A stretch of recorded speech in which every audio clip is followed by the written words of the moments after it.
Guerreiros em Debate. Boa noite, amigo ouvinte da Rádio Guerreiro dos Gramados. 21 horas, horário de Brasília. Começa aqui o seu Guerreiros em Debate, o programa especial onde a China Azul para, pensa e reflete com tudo o que acontece no maior clube de Minas Gerais, o Cruzeiro Esporte Clube, tetracampeão brasileiro, tetracampeão da Copa do Brasil, bicampeão da Libertadores e, por que não, ainda vivo na disputa por uma vaga da próxima Copa Libertadores. O Cruzeiro que tropeçou no Palmeiras nesse sábado, nessa última rodada, viu diminuir as suas chances de Libertadores, numa rodada que foi bastante favorável, apenas o Internacional venceu. O Cruzeiro poderia estar aí dependendo de muito menos esforço, para poder chegar à Libertadores, mas tropeçou. Basicamente ficou como se a rodada tivesse sido uma rodada em que todo mundo venceu. O Cruzeiro voltou a depender do tropeço do Inter contra o Fluminense, não dependia disso mais, mas o Cruzeiro tem ainda chances de Libertadores, faltando 2 rodadas para o término do campeonato. É o principal assunto do programa de hoje, A gente vai falar sobre Cruzeiro e G4, G5, a briga pela Libertadores. Também, claro, da atuação do Cruzeiro contra o Palmeiras, do empate contra o Palmeiras, time reserva do Palmeiras no sábado, já que o Palmeiras está em preparação para a final da Copa do Brasil. A final da Copa do Brasil, de quarta-feira, Palmeiras e Santos, que também interessa ao Cruzeiro. A gente vai poder falar um pouquinho aqui sobre as perspectivas, se dá para passar o Santos no brasileiro ainda, se a gente depende do Santos ser campeão brasileiro, enfim, tudo isso e muito mais. A gente vai falar sobre o Cruzeiro Esporte Clube aqui, de torcedor para torcedor, no Guerreiros em Debate, que é um oferecimento da loja.guerreirosgramados.com.br, onde você pode comprar produtos oficiais do Cruzeiro, com comodidade, não sair de casa e também desconto no boleto bancário, além, é claro, da linha de camisas do Guerreiro dos Gramados. Tudo isso e muito mais você confere na loja.guerreirosgramados.com.br. Começa o nosso programa saudando a nossa audiência, já participando com a gente aqui, por exemplo, pelo Twitter, utilizando a hashtag RádioGDG, recadinho do Léo aqui, por exemplo, antes mesmo da gente entrar no ar, falando que com o desejo do Mano de ter um elenco de 35 jogadores, ele montará um time A para o Minas e um B para o Mineiro, ou fará um rodízio. Vamos falar sobre isso também, Léo, daqui a pouquinho. O Léo, para participar com a gente, utilizou hashtag RádioGDG e escreveu o recado depois. Você pode mandar a hashtag RádioGDG como o Léo no início do seu recado, no meio, no final, não importa. Usou a hashtag RádioGDG no Twitter, ele sobe aqui na página para a gente confere o seu recado, você participa, interage com a gente, ajudando a fazer o programa aqui, como disse já, feito de torcedor para torcedor. A outra forma de participação com a gente é pelo Facebook ou pelo Google Plus do Guerreiro dos Gramados. Aí o caminho é um pouquinho diferente, A gente vai ao longo do programa subindo alguns postzinhos com o assunto que a gente estiver debatendo no programa, e você deixa seu comentário logo abaixo, participa, interage com a gente também, ajudando a fazer o nosso programa. Abraço à produção e direção do Sidney Júnior aqui com a gente nos bastidores. E vou começar então falando de Cruzeiro e Palmeiras, já que na parte final, a parte mais redondinha ali, a parte mais quente do programa, é quando a gente vai falar das perspectivas sobre o G4 e G5, a gente vai deixar isso para o final. Vamos falar agora da atuação do Cruzeiro, que é uma atuação, que foi uma atuação para muita gente deixou a desejar. O Cruzeiro fez um primeiro tempo muito interessante, fez 1-0, perdeu chances de gol. Na segunda etapa, o Cruzeiro já não teve uma atuação tão consistente assim. Palmeiras criou muito pouco, é verdade, O gol do Lucas Barros, o Cruzeiro abriu o placar com o Marcos Vinícius no primeiro tempo. O Lucas Barros empatou para o Palmeiras no segundo.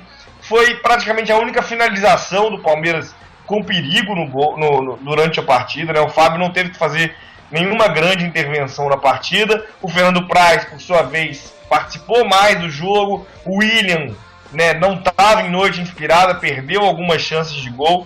Mas a gente vai começar avaliando, então, porque o Cruzeiro deixou o campo lá no Allianz Parque ou no Ananias Parque, o maior jogador do futebol brasileiro na década, o grande Ananias, marcou o gol da inauguração lá no estádio. Ainda pertence ao Cruzeiro, infelizmente só até janeiro, quando acaba o contrato. Mas, falando de Cruzeiro e Palmeiras, quando o Cruzeiro, a visão que eu tive da partida, assim, eu não gosto, várias vezes eu já disse isso aqui, eu detesto a tese de nó tático, o treinador X deu um nó tático no treinador Y. Não acho que um jogo de futebol é uma partida que se resume a um duelo de treinadores, Acho que passa longe disso. São 11 caras em campo, tem o fortuito, tem a expulsão, tem a escorregada e por aí vai.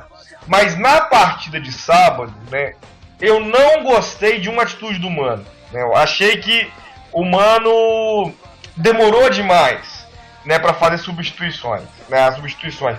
E como eu gosto muito de fazer isso, eu detesto também engenharia de obra pronta. Aquilo, deu errado, eu vou falar depois por quê. Eu tava vendo o jogo e pensando aquilo, né? O mais esperado era que o Palmeiras, a gente olhava pro banco de reserva do Palmeiras, que o Palmeiras fosse acionar os titulares no segundo tempo. Acionou Lucas Barros, acionou Gabriel Jesus, ia acionar o Dudu, mas com a lesão do Jackson entrou o Vitor Ramos na partida.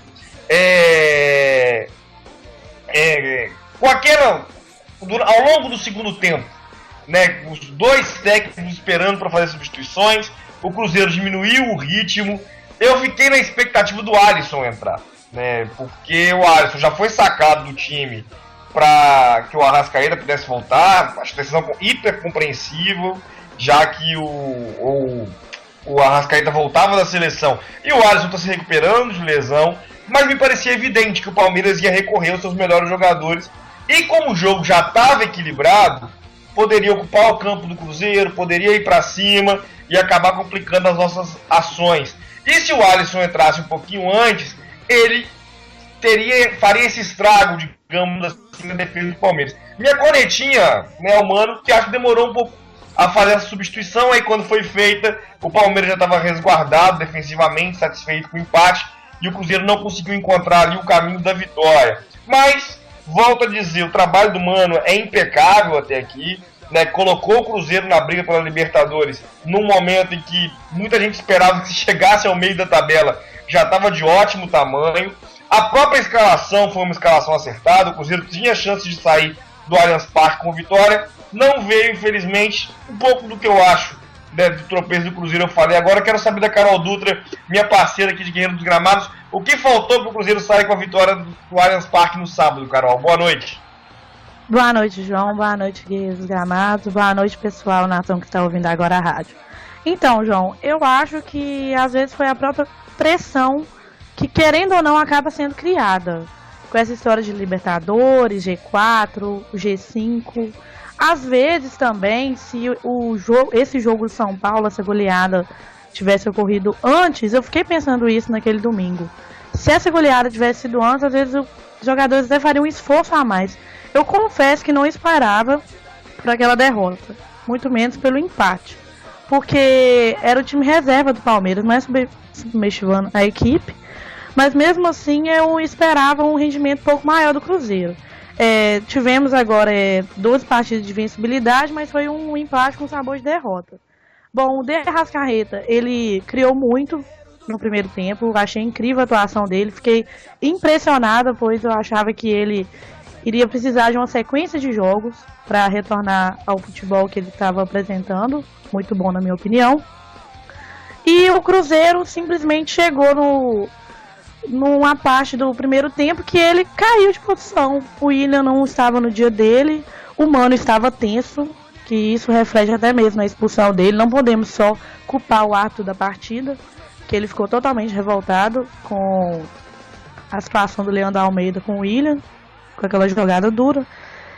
E eu achei que o time caiu de produção do nada. E assim que o time caiu de produção, já estava escrito que o Cruzeiro ia tomar um gol. Como você mesmo disse, o Fernando Praz trabalhou muito mais, mas é uma lei do futebol, quem não faz leva. E eu acho que todo esse contexto foi responsável pela derrota, pelo empate entre o Cruzeiro e Palmeiras. Eu acho isso também, que já que a gente passa a perceber que o Cruzeiro caiu de produção, né? Eu gosto assim, eu acho importante dizer, eu gostei da atuação do Palmeiras, né? Especialmente do meio campo do Palmeiras. O Arouca é um excelente jogador, para mim o Arouca foi o melhor jogador em campo, né, pensando nos 90 minutos. A gente deu azar, né? O Arouca se recuperou de lesão e foi acionado pelo Marcelo desde o início da partida para poder ganhar ritmo de jogo, e foi o senhor no meio campo, jogando à altura do futebol que o Arouca tem, né? O Arouca ficou mais de 2 meses fora do time do Palmeiras, né? Para muita gente que viu o Palmeiras com elencaço, né, o Arouca era uma das peças fundamentais para o entendimento desse elenco. Ficou muito tempo fora e acabou voltando, né, para a equipe e sendo, para mim, o senhor do meio campo ali, controlando bem as ações da partida e levando o Palmeiras a ditar o ritmo de jogo, especialmente no segundo tempo. Né, eu acho que o Cruzeiro, né, a partir do momento que sofre o gol de empate, o Palmeiras não queria nada com o jogo. Né? O Palmeiras já tinha chances muito precárias de Libertadores. Acho que a ideia do Palmeiras era não deixar o campo derrotado, para que a pressão da torcida para quarta-feira não aumentasse, já que o time havia também saído, né, de campo na quarta-feira contra o Atlético Paranaense com empate. Mas, percebendo, né, o desempenho do Cruzeiro, o desempenho do Palmeiras, faz entender também que o Cruzeiro jogava fora de casa. Isso tem impacto no pensamento da equipe. Por muito tempo o Cruzeiro, né, não digo tirou o pé, mas a reposição do tiro de meta foi lenta, mesmo com empate. O Cruzeiro não teve o ímpeto, né, de precisamos da vitória aqui a qualquer custo para ter o máximo de chance possível. Isso eu acho que o Cruzeiro não teve, né, a partir principalmente do gol de empate do Palmeiras. No primeiro tempo não, acho que o Cruzeiro tentou sim se impor, tentou mais o controle do jogo, mas acho, né, e coloco a questão do Arouca como destaque, que o controle que o Palmeiras conseguiu ter do meio campo a partir do segundo tempo e com a entrada dos jogadores, né, titulares como Gabriel Jesus e Lucas Barros, também acuaram o Cruzeiro, né, que não teve muita força para poder criar algo novo a partir da entrada das principais peças do Palmeiras ali no segundo tempo. E aí o Palmeiras acabou conseguindo neutralizar o Cruzeiro. Quero saber do Talvares Guimarães também a análise dele da partida de sábado, né? Não foi ontem, no sábado, em relação a esse empate. Para você, Talvares, o que faltou para o Cruzeiro deixar o campo com a vitória? Boa noite, João, boa noite, Carol, boa noite a todo torcedor do Cruzeiro que nos ouve. Eu acho que você tem razão quando você menciona a falta de ímpeto do Cruzeiro. Eu acho que fizemos uma partida boa, não acho que nem o segundo tempo foi ruim, como muitos disseram. Eu achei um segundo tempo regular e um primeiro tempo bom, mas eu acho que faltou um pouco de ímpeto mesmo, aquele foco e concentração na hora de finalizar que faltou. Teve alguns momentos do primeiro tempo que eu fiquei pensando comigo, eu até brinquei no Twitter, se eu estava sonhando, se era o Cruzeiro mesmo, porque até pouco tempo a gente não tinha um time, né? A gente não tinha entrosamento nenhum. E eu vi os jogadores tocando a bola de uma forma rápida, consistente, criativa, chegando no ataque com muita facilidade. E eu fiquei assustado em alguns momentos. Até que saiu o gol com o Marcos Vinícius lá, um bonito gol, inclusive. Né? E faltou um pouco de concentração ali para finalizar e fechar com o jogo. Aí no segundo tempo já diminuíram um pouco o ritmo, né? Não conseguiram manter o mesmo ímpeto do primeiro tempo. Acabou que numa jogada ali do Barrios, ele foi muito feliz, né, na finalização.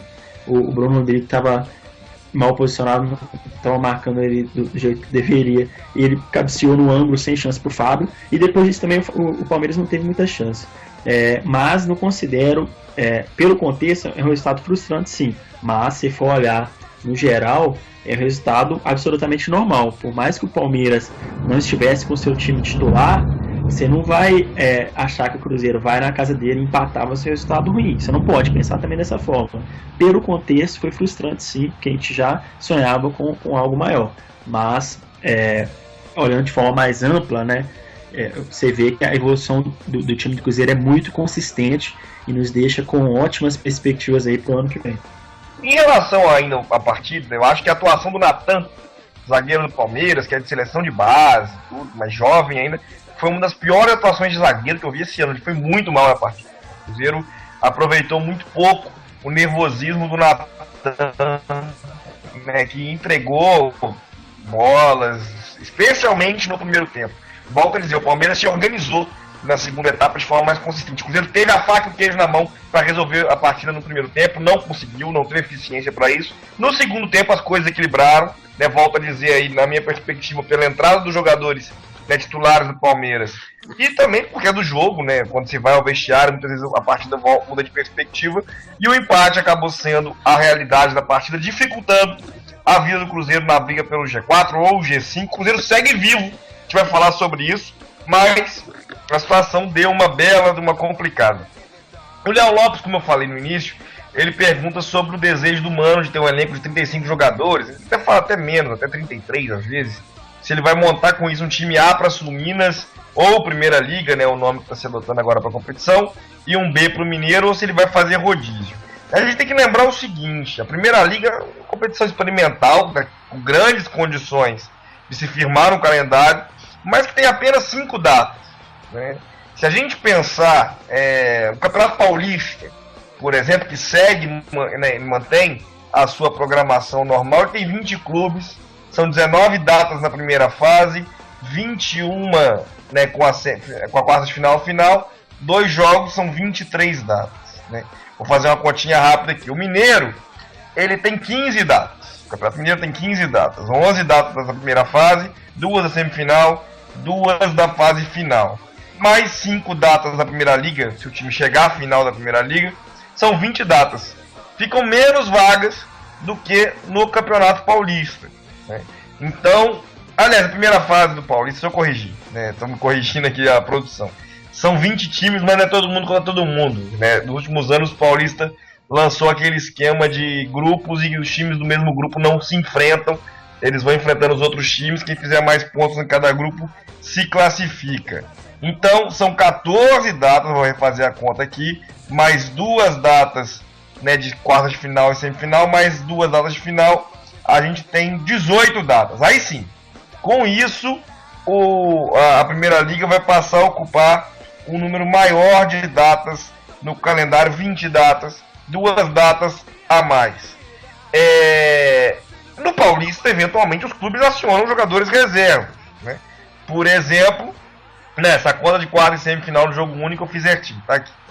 No Paulista, por exemplo, a gente tem, eventualmente, jogos com o time reserva. O time vai jogar pela Libertadores, o time vai jogar pela Copa do Brasil, né, um jogo mais fácil por ali, e aciona os reservas. Acredito que no Mineiro vai rolar algo do tipo. Se a semana for uma semana livre só com o jogo do Mineiro, o Cruzeiro eventualmente acionando titulares, né?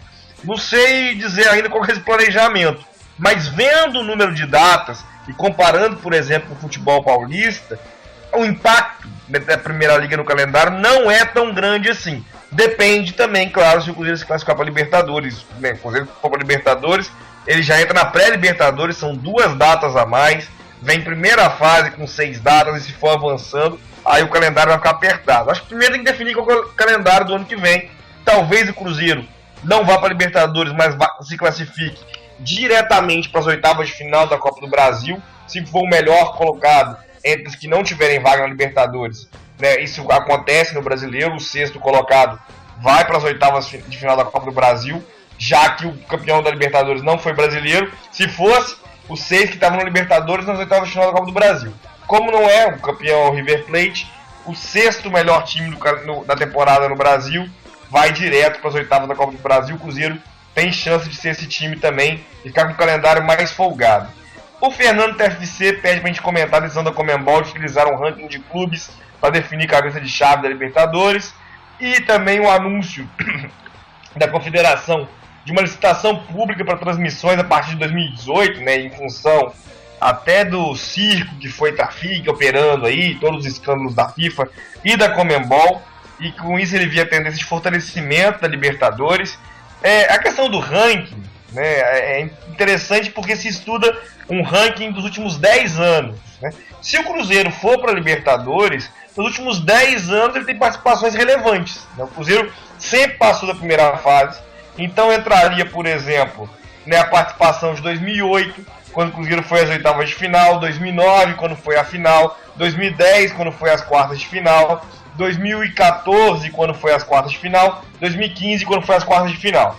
Né, com essa situação, o Cruzeiro provavelmente seria cabeça de chave, né, passando pela pré-Libertadores. Né, a gente tem que ver se vai estar na Libertadores. Agora, em relação ao profissionalismo sul-americano, acho que isso depende de outras questões. E a Beatriz Fernandes perguntando como que a gente vai fazer para ser superior ao Corinthians com um orçamento bem menor. Eu acho que essa pergunta, né, enfim, eu acho que a resposta já está nela. É difícil ser superior ao Corinthians com um orçamento bem menor. Né, muita gente encheu a bola do Tite, é o melhor técnico do Brasil no ano, isso é um fato. né, embora tenha eliminação para o Guarani do Paraguai na Libertadores de forma melancólica, perdendo 2 jogos, né, para um clube que tem investimento de clube do interior de Minas Gerais, mas foi campeão brasileiro, com um elenco com 9 jogadores com passagem pela seleção brasileira. Nenhum dos 9 jogadores foi formado no Corinthians. O Corinthians contratou todos eles. Qual é o preço de se contratar um jogador com passagem pela seleção brasileira? O Cruzeiro 2013, 2014 tinha alguns. Tinha o Dagoberto, tinha o Borges, né, tinha o Dedé, Júlio Batista, Diego Souza. Tinha 5 jogadores com esse perfil, pelo menos, né? Talvez eu tenha me esquecido. Fábio, né, contratado em 2005, também campeão da Copa América. 6 jogadores com esse perfil. Agora, o Jadson chegou, né, da Europa para o São Paulo, valorizado, é um jogador jovem. O Renato Augusto é um jogador jovem. Os jogadores de seleção do Cruzeiro eram jogadores em fim de carreira, né? O Tinga, eu esqueci de contar com o Tinga também. O Tinga já se aposentou, né? O Borges está em fim de carreira, o Dagoberto em fim de carreira, né? Os jogadores do Corinthians estão no meio da carreira, né? Com 27, 28 anos. Cada um deles custa 10 milhões de reais só a contratação, 500 mil de salário, né? É impossível competir com isso, né? Aí a gente vira e fala, sócio torcedor é importante? É fundamental. Só que o Corinthians também tem sócio torcedor. O Flamengo também tem sócio torcedor. Então isso, o sócio torcedor, ele nem minimiza a situação. Ele só não deixa que ela se agrave ainda mais. E vendo a reforma das cotas de TV, para mim é fundamental que os clubes se unam contra esse esforço da Rede Globo de televisão de criar um campeonato espanhol no Brasil entre Corinthians e Flamengo. O Corinthians, com esse elenco, dá uma demonstração de organização de que está pronto para financeiramente ter um investimento à altura de ter tantos jogadores de seleção aos 27, 28 anos, no momento em que são atletas caros, né? E com isso, infelizmente, fica muito difícil competir. Carol, passei pelas perguntas dos ouvintes aqui, tentando dar um panorama muito diferente das perguntas entre si, né, sobre aí, orçamento de TV, sobre critério de classificação para Libertadores, cabeça de chave, e também sobre a formação do elenco. Vou te dar a oportunidade de escolher uma dessas perguntas para comentar aí. Quer falar sobre o elenco do ano que vem, sobre ranqueamento da Libertadores ou sobre as cotas de TV, Carol? Vai lá. Olha, eu vou aproveitar essa oportunidade para falar das cotas de TV. É revoltante você pensar que de 2016 a 2018 o Corinthians vai receber 170 milhões de cota e o Cruzeiro 60 milhões. Não só o Cruzeiro, como grandes clubes como o Inter e o Grêmio, que juntos têm muitos títulos no Brasil inteiro. Eles são times fortíssimos, assim como o Cruzeiro, para você ver que não só o Cruzeiro é prejudicado. Sobre a questão de elenco, com a ajuda dessas cotas, eu acho que não influencia tanto, apesar da gente ser prejudicado. Por quê? Eu acho que o sócio torcedor ajuda sim. Tanto é que o Inter, ele conseguiu montar elencos fortíssimos durante vários anos consecutivos com o sócio torcedor, que é um dos mais fortes do mundo, ou do mundo não, do Brasil, perdão. E o Cruzeiro conseguiu montar equipes ao decorrer desses anos e conquistar títulos sempre nessa desvantagem. E eles usam a desculpa dessa divisão de cotas de TV pelo número de torcedores que uma equipe tem. Vamos pensar o seguinte: o torcedor, ele quer ver aquele time que tá bem ou aquele time que tá mal. É meio complexo isso. Por quê? O Cruzeiro, se a gente for pensar, Cruzeiro e Atlético, deu muito mais audiência nesses anos de 2013 e 2014 do que o Corinthians. Então é muito injusto esse sistema de divisão de cotas. E se esses times injustiçados se unissem, a CBF estaria ferrada. Porque a CBF não é nada sem esses times. Tanto é que essa liga, ela vai ser assim, muito forte, vai deixar muita gente com inveja. Pensa só, Liga Sul, Minas, Rio. Quantos times fortes vão estar nessa liga? O tanto que essa liga vai ser disputada. Não é à toa que a CBF está tentando, fez de tudo para tentar impedir a liga. Ela sabe a força que esses times têm. E esses times deviam também saber a força que eles têm de lutar contra essa divisão de cotas, que é injusto. Mas eu não acho que a divisão de cotas de TV influencia tanto na montagem de uma equipe. Eu acho que influencia em função da diferença financeira. Né? Chegar para o jogador e falar, olha, ganha 30% aqui do que você ganharia no Corinthians, porque a minha receita é 30% da receita do Corinthians, não vai funcionar. E isso é cumulativo, né? A cada ano são 100 milhões de reais entrando a mais nos cofres de Corinthians e Flamengo, pelo menos, né? Somando todas as receitas. A receita do Cruzeiro é em torno de 200 milhões. Ou seja, a cada 2 anos, o que o Cruzeiro ganha num ano é a diferença do que esses caras ganham a mais que o Cruzeiro. Né? Isso vai aprofundando de forma radical com o passar do tempo. A diretoria do Flamengo, uma diretoria moderna, exemplo de gestão, com os valores que o Flamengo recebe, se botar isso aí na mão do Cruzeiro, a gente daqui a pouco tá brigando aí para trazer jogador da Europa. Porque a dívida do Cruzeiro é ínfima, perto do que era a dívida do Flamengo. A dívida do Flamengo está sendo paga, do Cruzeiro está aumentando. Olha o tamanho da receita do Flamengo, o tamanho da receita do Cruzeiro. E o principal abismo nisso hoje são as cotas. O Cruzeiro em 2013, 2014 teve mais bilheteria que o Flamengo. Por exemplo, o Cruzeiro em 2013, 2014 teve mais sócios torcedores que o Flamengo. Então, isso mostra que a torcida consegue ainda minimizar essa diferença. Mas, com cotas de Corinthians e Flamengo indo para 170 milhões, o Cruzeiro arrecada 200 milhões por ano. Só de TV, 170. Né? E a cota do Cruzeiro passando de 45 para 60 milhões, né? A gente não pensar que se manter competitivo nesse panorama é possível, né? Me parece ser bem complicado. Né? É cobrar que o Getafe seja competitivo com o Real Madrid e com o Barcelona. Não sei se a diferença de TV lá chega a ser tão grande quanto está começando a se construir aqui. Né? Então, isso a Carol falou muito bem, concordo. Os clubes precisam se unir para evitar que isso aconteça. Hoje isso tem pouco impacto no Campeonato Brasileiro. Já tem, como eu comento, o elenco do Corinthians é um elenco caríssimo. Não só folha salarial, mas o dinheiro dispendido para contratar esses jogadores. Eu falei 9, são 10, que o Christian também tem passagem por seleção, tinha esquecido. Né? Então, é importantíssimo que haja uma mobilização nesse sentido dos clubes. A gente tem visto alguns, como o presidente do Grêmio, falando em não renovar com a Globo, mas acho que só unidos os clubes conseguem mudar isso aí, já que esse sistema só interessa a Flamengo e a Corinthians. Talvanes, para você vou passar uma outra pergunta aqui, que é do Rafael Miranda, que ele pergunta quem seria o melhor 9 no banco em 2016. A galera tá gostando, acho que desse esquema do Mano, né, do 4-1-4-1, tá botando o William de titular, porque quando fala para trazer um 9, já fala para botar no banco, né? Para você, Talvanes, né, a pergunta dele seria o Leandro Damião, o Marcelo Moreno ou o Luiz Fabiano. E já que a gente está falando de 9, o Rodrigo Corleone, do Cruzeiro Oteca, que foi nosso parceiro aqui, está mandando o seguinte recado. O Lucas Prato tem 12 gols no campeonato, 5 gols de pênalti. Não marca um gol há 3 meses. E se alguém tem dúvida que ele vai ser o craque do ano da Itatiaia, no Troféu Guará. Com bola rolando, o Leandro Damião tem mais gols que o Prato esse ano. Né? Jogando muito menos. Né? O Damião está há um turno no banco, pelo menos.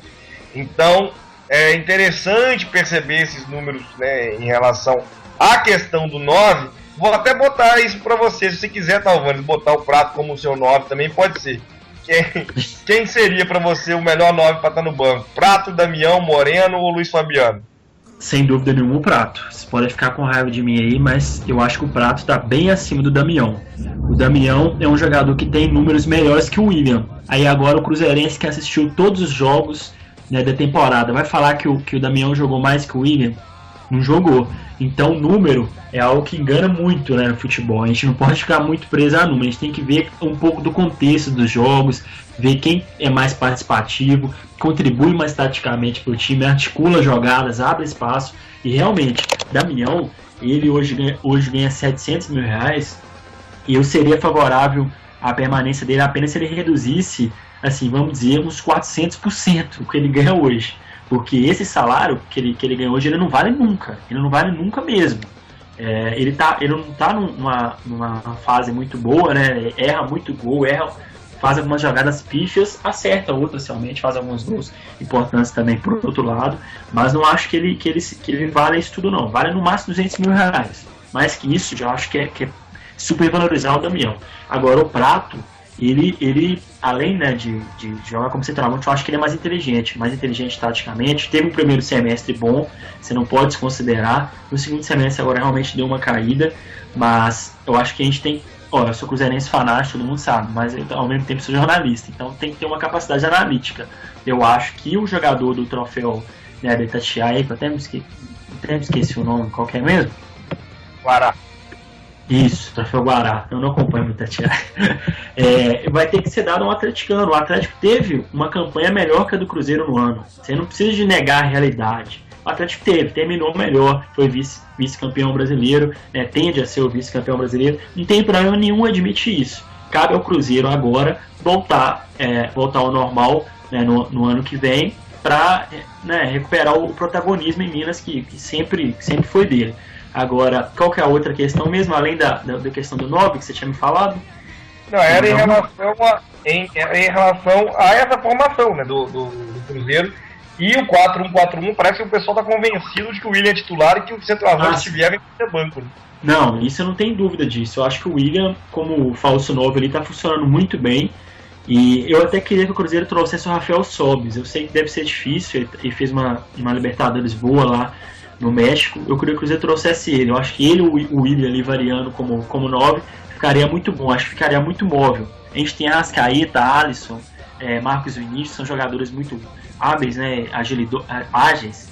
Então acho que a gente precisa de um jogador bem móvel ali para jogar como 9. Damião, não sei se seria esse nome, sinceramente. Viu? Acho que ele agregaria no banco. Agora não sei se ele está disposto a continuar sendo no banco. E tem também, a gente não pode esquecer, a volta do Judivan, joga a posição dele de ofício, é o 9, né, como centroavante. E também acho que pode ser uma ótima opção aí. Eu acho que ele é um baita jogador, muito promissor. E tem que ter oportunidade ano que vem também, na minha visão. Sem dúvida, Talvares. O Azul de Minas está falando que o próprio Cruzeiro é culpado por receber menos. A marca é do clube, ele detém o produto, pode negociar separadamente com outra empresa. No caso da legislação brasileira, não, porque a transmissão é paga aos dois clubes, o direito de transmissão. Por exemplo, em Portugal, né, o clube pode vender os seus jogos e ter direito à transmissão do seu jogo. O Benfica faz isso, tem canal de TV próprio, né? nem vende os seus direitos de TV, para a gente ter uma ideia de quanto TV gera receita. Né? O Benfica vive dos patrocínios ao seu canal de TV. Mas no caso do futebol brasileiro, os dois clubes em campo têm que ter acordo com a rede transmissora. Então, se o Cruzeiro negociar sozinho com a Record, ele não vai poder passar jogo nenhum, né? Então é importante entender que isso não depende só de um clube, né? Depende de uma união dos clubes para poder modificar esse cenário. E como são apenas dois os beneficiados, eu vejo muita gente falando do Vasco ganhar mais que o Cruzeiro, por exemplo. O Vasco ganha mais que o Cruzeiro esportivamente, isso pela última década é um absurdo. A torcida do Vasco pelas segundas pesquisas, ainda maior que o do Cruzeiro. Acho que o Cruzeiro até caminha para passar a torcida do Vasco num futuro próximo, aí, se esportivamente esse panorama se manter. Mas, né, o Vasco é vítima de ganhar muito menos que o Flamengo e que o Corinthians também.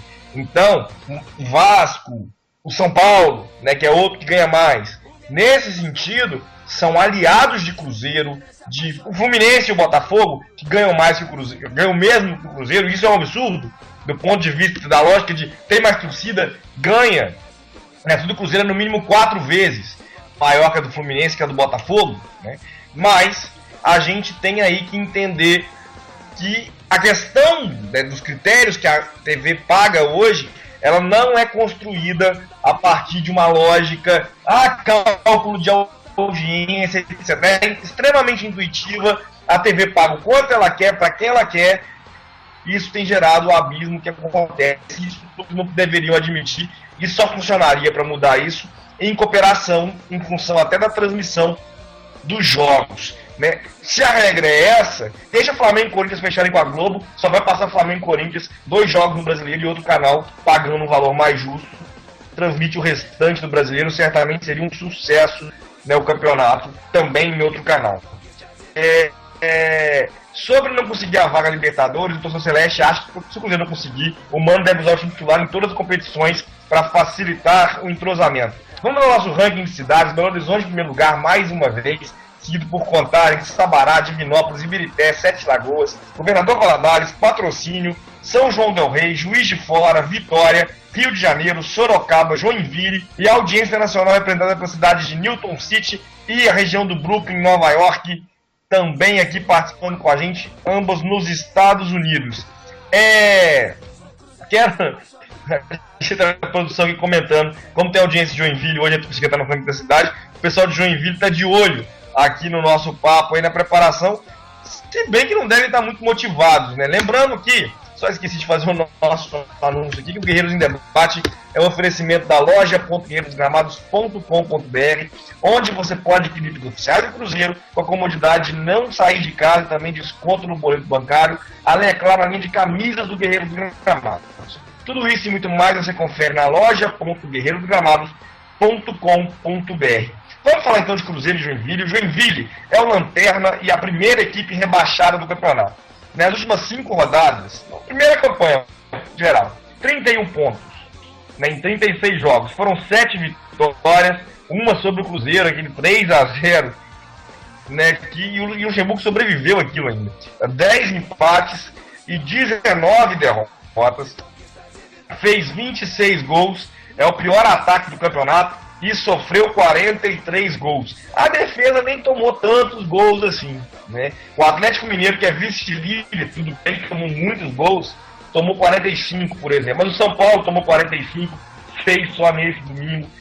O Palmeiras tomou 48, o Flamengo tomou 48, o Atlético Paranaense os mesmos 43, o Fluminense tomou 47, o Figueirense 47, o Avaí 59, o Vasco 54, o Goiás 47. Então, em termos defensivos, especialmente por ser lanterna, a campanha do Joinville nem é tão vexaminosa assim. A zaga costuma funcionar um pouquinho melhor do que o ataque. Nos últimos 5 jogos do Joinville, derrota em casa para o Vasco, 2-1 nesse final de semana. Na rodada anterior, derrota para o Avaí, fora de casa, na ressacada, também por 2-1 a vitória do Avaí. Na rodada anterior, empate em casa com o Santos, 0-0. Na rodada anterior, derrota na Ponte Preta em Campinas por 1-0. E na anterior, derrota para o Internacional no Beira-Rio por 1-0.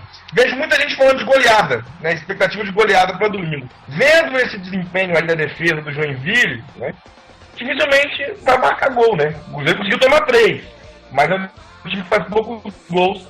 Mas dá para esperar uma retranquinha ali, descompromissada, já que o time não tem mais nada a fazer no campeonato. E até um pouquinho de dificuldade para o Cruzeiro conseguir marcar seus gols, hein, Carol? É verdade, João. É uma curiosidade que o Joinville já vai entrar em campo, já rebaixado, e que o São Paulo e o Internacional eles vão jogar antes, no sábado, com 56 pontos. E se um dos dois vencer, o Cruzeiro fica matematicamente sem chance de classificação a Libertadores. Já se eles tropeçarem, com certeza o Cruzeiro vai entrar com tudo. Porque o Mano Menezes, às vezes, ele tenta desfocar essa ideia de Libertadores, até para ele não se comprometer. Ele tem dito isso nas suas entrevistas, que acha praticamente possível, porque o Cruzeiro era preciso ter um aproveitamento maior, muito alto, além de a gente ter que secar as outras equipes. Mas é impossível, com o tropeço dessas duas equipes, a torcida não ia loucuras no estádio no domingo. Mas mesmo assim, mesmo sem esses placares favoráveis ao Cruzeiro, seria interessante que a torcida comparecesse ao estádio no domingo, fizesse um grito de agradecimento ao Mano Menezes, até porque chegamos muito longe. Um time que antes estava perigando a cair, já foi modificado com aquele jogo contra a Ponte Preta, com o David. E o Mano teve essa sequência de jogos com essa invencibilidade e a gente foi muito longe ainda, podendo até ir direto para as oitavas de final da Copa do Brasil, que já é muito para mim. Confesso que eu sonho com essa Libertadores, assim como muita gente sonha, Mas, como o Mano disse, não podemos ficar chateados com isso, porque fomos longe demais. Eu acho que o Cruzeiro vai entrar com tudo, como eu disse também. Caso haja o tropeço, vai entrar com tudo mais ainda. Só que mesmo assim ele não vai deixar de jogar, até porque temos essa questão das oitavas de final da Copa do Brasil em jogo. Não ouvi ninguém falar disso da Toca, muito menos o Mano Menezes, mas ouvi alguns torcedores ressaltando isso, essa questão das oitavas, que já é um alívio passar daquelas fases enjoadas da Copa do Brasil. Mas que o time entre com tudo no domingo. Cara, o torcedor Celeste tá falando aqui que se o clube tiver estratégia, principalmente ouvir a torcida, a diferença cronômetra das cotas talvez possa nem fazer falta. Um exemplo, a torcida sempre reclamou de camisa, quando fizeram do nosso jeito, batemos recordes de venda, basta nos ouvir. É duas coisas em relação a isso. Nenhuma venda de camisa vai diminuir a diferença do que a Adidas paga pro Flamengo, né, e o que a Pênalti paga pro Cruzeiro. Colocando na ponta do lápis o que um clube ganha cada camisa vendida, o que a Adidas paga para que o Flamengo tenha o seu símbolo na camisa, não vai diminuir também. Então, ainda que a torcida esteja hipermobilizada e etc. Em relação a bater recorde de venda, né, esse ano o Netshoes disse, né, por exemplo, que a camisa do Cruzeiro está entre as mais vendidas do Sudeste e do Brasil, a mais vendida do Flamengo. Né? Então, mesmo essas situações, elas aumentam a diferença. Né? E a TV passa a ser um instrumento abissal de diferença. Né? A gente precisa entender outra coisa em relação a isso. Na Premier League, que é considerada um modelo de divisão de cotas de TV mais justo, ter mais torcida significa mais TV. Né? E isso numa proporção menor. Mas o Manchester United, né, o Arsenal, que são as duas maiores torcidas da Inglaterra, eles vendem mais camisa, eles têm também essa vantagem. Né? Então ali tem mais dinheiro do que os clubes que não têm as mesmas torcidas.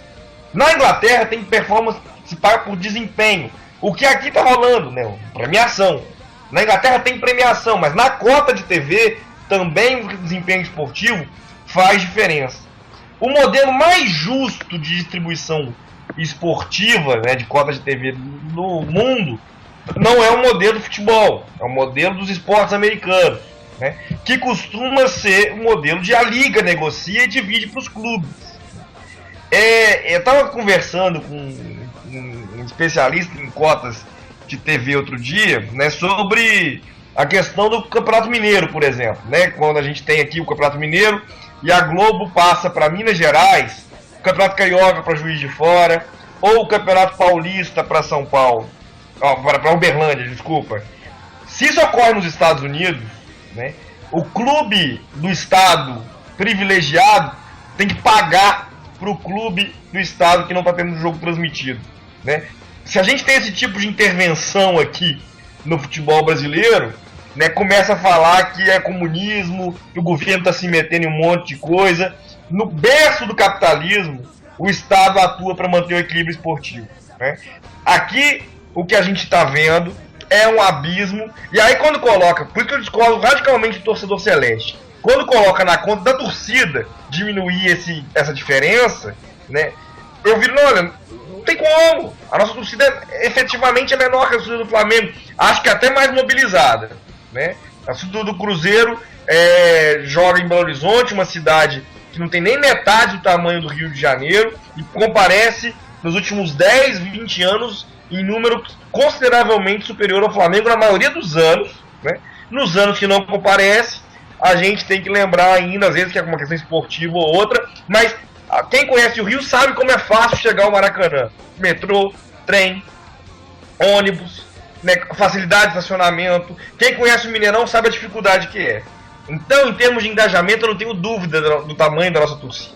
Agora, ela faz sua parte, ela se mobiliza, mas fornecedor de material esportivo, TV, contribuindo para um abismo dessa forma, a gente vai se mobilizar ao extremo, deixar todo o nosso dinheiro no futebol e não vamos conseguir competir. Talvanes, falando novamente de Cruzeiro e Joinville, Eu vou pedir para você, né? A gente tá falando até, a gente fala desde sábado, depois do tropeço, sobre as chances do Cruzeiro de ir para a Libertadores, né? A Carol tá mais otimista, o Talvani tá mais pessimista, a gente tem percebido nas nossas conversas. O Cruzeiro, ele entra em campo no domingo ou eliminado, né, ou bem vivo, né? Por que eu estou dizendo isso? No sábado, a gente tem 2 jogos que influem na briga pela Libertadores. 3, a Ponte Preta ainda tem chance, mas se a Ponte Preta passar o Cruzeiro não fez sua parte. 2 que nos interessam, então. São Paulo e Figueirense em São Paulo, Fluminense e Internacional no Rio de Janeiro. Se São Paulo ou o Internacional vencerem, não são os 2, um ou outro, vencerem, acabou. O Cruzeiro não tem mais chance de classificação a Libertadores. Se os 2 empatarem, ou se os 2 perderem, um empatar ou perder, o que for assim, se nenhum dos 2 deixar o campo vitorioso, o Cruzeiro vai para a partida contra o Joinville dependendo só de si para chegar na última rodada vivo, né? E aí o que o Cruzeiro passaria a depender na última rodada? Depende. Se o Sport empatar com o Corinthians, o Sport não é mais problema do Cruzeiro.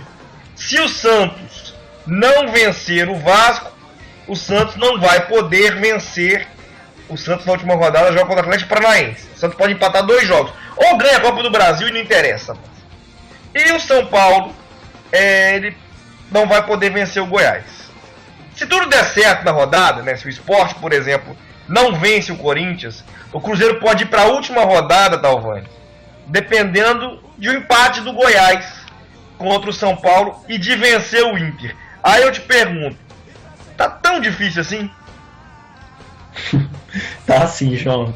Continua porque você apresentou várias variáveis aí, não foi nenhuma nem outra, foram várias variáveis, que é até estranho falar isso, mas são muitos fatores para que o Cruzeiro possa se classificar. Impossível não é, mas desde o momento que não passa a depender só de você, né, só do seu clube, você não pode ser otimista demais. Eu também concordo com você, eu acho que a gente tem que acreditar até onde der. Eu acho que essa é a máxima do futebol e nós como torcedores, né, nós que passamos energia para os jogadores, para o clube, eu acho que a gente tem que agir dessa forma, mas às vezes é difícil. Igual agora está um pouco difícil acreditar mesmo que o Cruzeiro vai poder se classificar. Mas eu admiro muito vocês que continuam acreditando, botando fé, falando que tem chance, muita chance ainda. É bom, acho que esse tipo de pensamento é o ideal, né, para o torcedor. Acho que o torcedor que fica naquele pessimismo, nunca vai dar certo, não sei o que. Tem torcedor que falava que esse elenco não valia nada, que esse elenco era um lixo. Há pouco tempo falava isso. E agora, como é que fala? Fala o quê? Não pode falar mais, né? O time começou a desenvolver, tá vendo que tem qualidade, que tem muitos jogadores bons. Então, a gente tem que ter pés no chão, mas ao mesmo tempo tem que acreditar. Apesar de você ter falado que eu estou pessimista, no fundo, lógico que eu tenho um fundinho de esperança. Agora, só falar sobre a questão das cotas de TV rapidinho, eu acho que enquanto os clubes não tiveram uma entidade que realmente lute por seus interesses, não só por interesse de um ou outro, mas pelo interesse do futebol brasileiro como um todo, a gente não vai sair do lugar. E a gente não tem isso. A CBF só olha a seleção brasileira e olha lá, nem para isso ela serve. Olha, o futebol brasileiro está jogado às traças. Vai depender do Calil para mudar a realidade do futebol brasileiro? Pô, você tá de brincadeira, né? Mesma coisa depender da Dilma para tirar o Brasil da crise. Então é complicado. Acho que a gente precisa de ter uma entidade séria, nem que a iniciativa privada venha, né, junto aos clubes, aí, tentar profissionalizar mais a gestão. A gente precisa dessa união em prol do futebol brasileiro. E lógico que o fortalecimento do futebol brasileiro passa por uma distribuição das cotas justa, né? O que não ocorre hoje, claro, como vocês dois falaram. Eu acho que passa por aí. Agora, Carol, vou passar a bola para você dar a versão otimista, então, dessa história em relação a Libertadores. Vou dizer, né, o Cruzeiro vai entrar em campo no domingo sabendo se está vivo ou morto, né? Se ele estiver morto, vai ser um jogo de despedida da temporada no Mineirão, de congregação da torcida, de confiança de uma temporada mais forte na próxima temporada e por aí vai. Agora, se o Cruzeiro chegar vivo, né, ele vai, como eu disse, existe boas chances, se o Cruzeiro sobreviver ao sábado, de chegar na última rodada dependendo de ganhar do Inter e do Goiás empatar ao menos com o São Paulo. O São Paulo não ganhar do Goiás. Então é o seguinte, sábado vai ser pra mim a noite do pânico. A gente vai estar bem desesperado no sábado. Mas domingo, se tudo der certo, a gente vai estar bem otimista, né, Carol? Com certeza, eu confesso que meu sábado vai ser em prol desses jogos. Eu sou muito ansiosa e eu acho que é aquele clichê que a gente estava até citando muito hoje no Twitter. Enquanto houver chances, há esperança. Eu sou do time que me deixou sonhar várias vezes. A gente teve uma conversa hoje no grupo do Guerreiros Gramados, inclusive, sobre 2011, quando o Cruzeiro poderia ser rebaixado. Eu fui uma das poucas que acreditava, assim como outros poucos, que acreditava que o Cruzeiro podia virar aquele jogo. E a gente ainda precisava do Bahia. A gente teve que secar o Bahia. Depois que a gente não precisava mais secar o Bahia. Só que dessa vez é diferente. A gente tem que secar muito, mas muito esses times. Como você mesmo disse, João, não é os dois, é um ou outro. Então vai ser aquela secagem máxima. Então o meu sonho vai ser até ali, até o sábado. Porque eu acredito muito que o Cruzeiro, eu confio, odeio usar eu acredito. Eu confio muito de que o Cruzeiro, com esses bons resultados do sábado, vai fazer seu papel no domingo contra o Joinville, com o time já rebaixado, o estádio lotado, não há porquê. Aí já até uma sacanagem com o torcedor. O time com essa sequência de vitórias e empates, chegar no domingo com um resultado bom do sábado é até falta de respeito. Até que esse final de semana agora, que poderia ter sido espetacular, não foi. A gente tenta entender como que caiu a produção do Cruzeiro, até porque é muito difícil manter essa invencibilidade. Mas domingo não tem desculpa. O Cruzeiro tem que ganhar caso o Inter e o São Paulo percam. Então o meu sonho vai até ali, minha confiança vai até sábado. Sábado a gente vai saber como continua a situação. E se nesse final de semana tudo der certo, meu amigo, o bicho vai pegar. O meu sonho vai aumentar mais ainda. Assim como de muita gente. Até gente que tá descrente, né, Talvani? Você vai ficar doido no final de semana caso tudo dê certo. Claro. É isso aí. Talvanes, vou te dar algumas razões aí para aumentar o otimismo. O Internacional enfrenta o Fluminense no sábado com pelo menos 8 desfalques, né? A lista pode aumentar porque o Alex e o Hever estão voltando de lesão e são dúvidas ainda para a partida. Então, esse aí é o motivo para acreditar que o Inter não vence, né? O São Paulo vai enfrentar o Figueirense fora de casa. O Figueirense tem uma campanha fora de casa razoável, né? Foram 4 vitórias, 4 empates e 7 derrotas. Ou seja, em mais da metade das partidas, o Figueirense não perdeu. Além disso, o Figueirense não perdeu seus últimos 2 jogos fora de casa, talvez, e vem de 2 jogos de invencibilidade. Vamos para outra coisa aqui. O Goiás e o São Paulo no final de semana, no próximo final de semana, o Goiás enfrentou 2 clubes que brigam, né, ou estão ou brigam pelo G4 nas últimas rodadas. Venceu o Internacional em Goiânia por 2-1, empatou com o Atlético Mineiro nesse final de semana em 2-2, embora seja provável que o Goiás já chegue rebaixado, né, já que essa situação do Goiás é muito difícil, né, no campeonato. O Goiás provavelmente joga para cumprir tabela contra o São Paulo. Vendo isso aí e lembrando como que a galera tem tropeçado, dá para sonhar ainda, Tavani. Vamos lá. Não dá não, Tavani? É claro, né? Claro. igual eu te falei, né? Muitos fatores que você está levando em conta. Cabe a gente agora torcer para que aconteça. A questão do São Paulo ter perdido de 6-1 pode ter sido um fator decisivo. Porque você pode pegar aí, a seleção brasileira tomou 7, depois tomou 3 da Holanda. É um baque muito grande para os jogadores quando tomam uma goleada desse porte, para eles conseguirem se recuperar. Uma semana é pouco.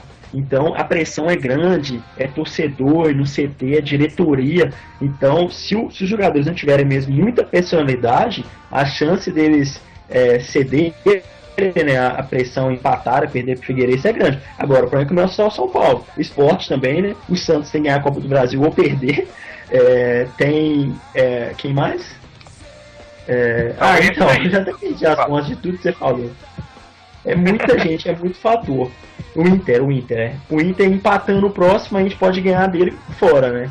A Carol definiu bem. Esses 2 jogos do São Paulo e do Inter no sábado já podem apagar ou reacender a chama da esperança com tudo, né? É isso aí. A situação tá difícil, tá complicada, mas a gente tem aí que seguir na luta. E se o Cruzeiro no sábado, né, ver suas chances irem por água abaixo, certamente a torcida vai fazer bom papel no Mineirão domingo. Tá buscando uma boa colocação no ranking de público. Para passar o Atlético Mineiro no ranking de público brasileiro, tem que ter pelo menos 30 mil pessoas no Mineirão no próximo domingo. A torcida está mobilizada para isso, acredito, né? A gente tem aí a convicção de que vai ter um bom público, chamadas do clube, e essa recuperação do Cruzeiro merece, né? A gente merece aí que esse grupo possa se despedir do ano da temporada com um voto de apoio, com a manifestação de carinho do torcedor, para que o 2016 comece no melhor astral possível. Carol, eu vou agradecer a você pela participação, já caminhamos aí para nossa despedida, dizer que foi muito bacana ter o seu retorno aqui ao Guerreiros em Debate, abrir espaço para sua despedida e dizer que é sempre um prazer esse nosso papo aí. Boa noite, Carol, tá aberto o microfone para sua despedida. Boa noite, João, boa noite, Talvani, Sidney, que está com a gente em off. É um prazer todo meu de estar retornando depois de 2 anos. Bom, eu estive fora durante o melhor momento do Cruzeiro e quem sabe agora eu volto com um momento bom do Cruzeiro de novo em 2016 e agora. Eu deixo meu abraço para a Nação Azul. Agradeço também toda a recepção que eu estou tendo. Eu estou até surpresa por isso. Agradecer também a família Guerreiro dos Gramados, que é uma família para mim. E queria mandar um abraço para todo o pessoal do Twitter e o pessoal da minha cidade, o governador Valadares, que está superando a situação difícil. E inclusive para vocês, o Guerreiro dos Gramados. Isso aí, valeu, Carol, um abração e agradeço mais uma vez pela participação. E Talvanes, você aí, velho de guerra comigo aqui no Guerreiro dos Gramados, vou abrir espaço também para sua despedida, agradecer mais uma vez pela participação, abro espaço para o seu boa noite, para sua despedida e para sua manifestação de carinho com o nosso torcedor. Boa noite, meu cara. A gente teve um probleminha aqui, tá ajustando o microfone do Talvanes, ele já volta para a despedida. Enquanto isso, eu lembro que o Guerreiros em Debate é um oferecimento da loja.guerreirosgramados.com.br, onde você pode adquirir os oficiais do Cruzeiro com comodidade de não sair de casa e também desconto no boleto bancário, além, é claro, a linha de camisa do Guerreiro dos Gramados. Tudo isso e muito mais você confere na loja.guerreirosgramados.com.br. Vamos dar um destaque aí ao especializado do Cruzeiro, ao Sada Cruzeiro, e também as categorias de base do Cruzeiro. Muita notícia bacana, né, nesta semana sobre as categorias de base do Cruzeiro. Estou abrindo aqui rapidinho para a gente poder conferir os resultados. Estou passando pelo Sada Cruzeiro primeiro, então. O Sada Cruzeiro fez 2 jogos essa semana na Superliga, né? O Sada Cruzeiro esteve no Rio Grande do Sul. A tabela da Superliga ela é montada, né, para que os clubes possam, por exemplo, viajar menos. Então o Cruzeiro foi ao Sul para enfrentar as 2 equipes do Rio Grande do Sul. Teve uma semana mediana, né? Afinal de contas, venceu um dos seus compromissos e acabou derrotado em outro. O primeiro compromisso foi na terça-feira. O Sada Cruzeiro foi derrotado pelo Bento Vôlei Isabela, né, o time de Bento Gonçalves, por 3-0. E neste final de semana, no dia 20, na sexta-feira, aliás, venceu o Vôlei Sul Paquetá por 3-1. Vai aí disputando as primeiras colocações da Superliga, atualmente na vice-liderança, o Sada Cruzeiro. Já nas categorias de base, o time do Cruzeiro, que já é campeão mineiro sub-20, se aproximou do título no sub-17, né, vencendo o Atlético Mineiro por 3-2. Já o infantil também venceu o Atlético Mineiro por 3-2 no hexagonal final. Tem uma situação um pouquinho mais complicada, né? Faltam 2 rodadas para o final da competição. ele é vice-líder, mas o Atlético Mineiro tem 4 pontos de vantagem, faltando 2 rodadas. O Cruzeiro, o infantil, também está torcendo aí por outros resultados e para fazer a sua parte, mas no final de semana, que os garotos do infantil, os garotos do juvenil vencem o Atlético Mineiro, dando sequência às vitórias que o time júnior teve na temporada sobre o Atlético Mineiro, também no Campeonato Mineiro, na conquista do tricampeonato da categoria, a gente vê que os jogadores estão tendo uma formação bacana, tendo um desempenho esportivo importante e que a gente pode ter muita esperança aí no futuro do Cruzeiro. Além disso, eu lembro que o Guerreiros em Debate é um oferecimento da loja.guerreirosgramados.com.br, onde você pode adquirir produtos oficiais do Cruzeiro com comodidade, não sair de casa, e também desconto no boleto bancário, além, é claro, a linha de camisas do Guerreiro dos Gramados. Tudo isso e muito mais você confere na loja.guerreirosgramados.com.br. A gente tem um abraço aqui pro Pablito, que está divulgando aí, o pessoal da TFC que está participando com a gente também, divulgando o nosso programa. Tem aí gente pedindo, o Maurílio Rufo sugerindo o camp do Joinville no Cruzeiro ano que vem no Facebook. O centroavante que eu acho que ninguém está percebendo no campeonato, mas que é uma peça interessante, voltou ao Brasil fazendo gols, mas está num time discreto, é o Túlio de Melo, da Chapecoense, um cara para observar com alguma atenção quando esses times repatriam jogadores que ninguém viu e eles começam a ter um desempenho interessante na temporada, é algo a se avaliar. O Túlio de Melo seria minha indicação. O Kempis do Joinville eu já não vejo com esse futebol todo, não. Acho que não me agradaria tanto quanto agrada ao Maurílio. Talvanes agora sim abre espaço para sua despedida, meu caro. Tá me ouvindo agora? Agora deu. Essa do Kempis aí me surpreendeu, viu? Poxa vida, o Kempis não me agrada. Ô João, boa noite para você, boa noite Carol, boa noite ao Sidney aí na produção do programa, boa noite para todo o torcedor do Cruzeiro. Sempre é um prazer participar da Rádio GDG. Vamos com fé, não vamos desistir não. Vamos manter um pouquinho da fé, pé no chão, mas também vamos ter fé que ela sempre vai nos trazer coisas boas. Um abraço, boa noite a todos. Valeu, Talvanes. E eu lembro que o Guerreiros em Debate vai ao ar nas segundas-feiras às 21 horas. E o programa é feito ao vivo, mas ele também é gravado. Então se você perdeu uma parte, se quiser indicar para alguém, quiser ir ouvir de novo, nessa terça-feira a gente disponibiliza pela manhã a gravação do programa de hoje, como estão disponíveis na radio.guerreirosgramados.com.br todos os programas feitos esse ano. A gente tem trabalhando aí para poder colocar o acervo de 3 anos de Guerreiros em Debate novamente no ar para todo mundo aí poder conferir. Nesse ano teve, por exemplo, participação do Vicentinho recente aí, para poder, você ter acesso ao nosso trabalho, conhecer, e claro, você que está conhecendo hoje, participar com a gente a partir também da próxima semana com Guerreiros em Debate, ou acompanhar todo o conteúdo diário do Guerreiro dos Gramados, o nosso site, com os nossos colunistas, com muita informação, muito debate sobre o Cruzeiro, o site guerreirosgramados.com.br, o site da rádio, radio.guerreirosgramados.com.br. A gente está debatendo novidades para 2016, em coisa boa aí. E parabéns, claro, também ao nosso Cruzeiro, que hoje está completando 1 ano do tetracampeonato. O time de Minas, que sabe muito bem o que é ser bicampeão, já é tetra, fazendo hoje festa pela lembrança da vitória sobre o Goiás, que garantiu ao Cruzeiro o título brasileiro de 2014 na temporada passada. Eu me despeço por aqui então, convidando todos a seguir acompanhando todo o conteúdo do Guerreiro dos Gramados, nossa torcida, nossa força. Uma boa noite e até a próxima segunda, pessoal. Guerreiros em Debate.